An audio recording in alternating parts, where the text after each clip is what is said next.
হাও মাও খাও, আরাফের গন্ধ পাও। এই আরাফ, কেমন আছো আরাফ? আমি লালটু ভূত এসে গেছি আরাফ। তুমি কেমন আছো আমাকে বলো তো আরাফ। আমি শুনতে পেয়েছি তুমি নাকি কারো কথা শুনছো না, ঠিক মতো নাকি খাচ্ছ না আরাফ। এত সাহস কোথায় পেয়েছো আরাফ? তুমি জানো না লালটু ভূত তোমার কি করতে পারে আরাফ? এটা জানার পরেও তুমি কেন এমন দুষ্টামি করছো আরাফ? শেষবারের মতো বলে দিচ্ছি আরাফ, আর দুষ্টুমি করবে না আরাফ। বাবা মায়ের বাধ্যগত ছেলে হয়ে থাকবে তুমি আরাফ।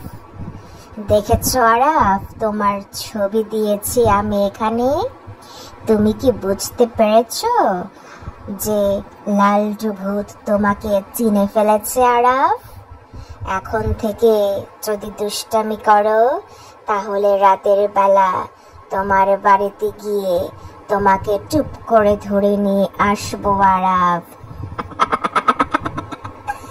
এনে আমার লালটু ভূতের রাজ্যে তোমাকে রেখে দেব। তারপর আমার যখন ক্ষুধা লাগবে তখন মচমচ করে চিবিয়ে খাবো আরাফ। কিন্তু তুমি যদি আমাকে কথা দাও গুড বয় হয়ে যাবে, আর দুষ্টামি করবে না, সব সময় বাবা মার বাধ্য থাকবে আরাফ, তাহলে তোমাকে আমি ছেড়ে দেব। এখন তুমি চিন্তা করো আরাফ, তুমি কি করবে। যেহেতু আমি তোমাকে চিনতে পেরেছি, তোমার সব খবর জানতে পেরেছি, তাই তোমাকে ধরে আনতে আমার বেশি সময় লাগবে না আরাফ। তুমি এখনো বলো, তুমি কি গুড বয় হয়ে যেতে চাও? বাবা মার সব কথা শুনে চলতে চাও? বেশি বেশি পড়াশোনা করতে চাও? অনেক বড় মানুষ হতে চাও তুমি আরাফ? যদি রাজি থাকো তাহলেই কেবল তোমাকে ছেড়ে দেব আমি আরাফ। তখন আমি লালটু ভূত তোমার বন্ধু হয়ে যাব।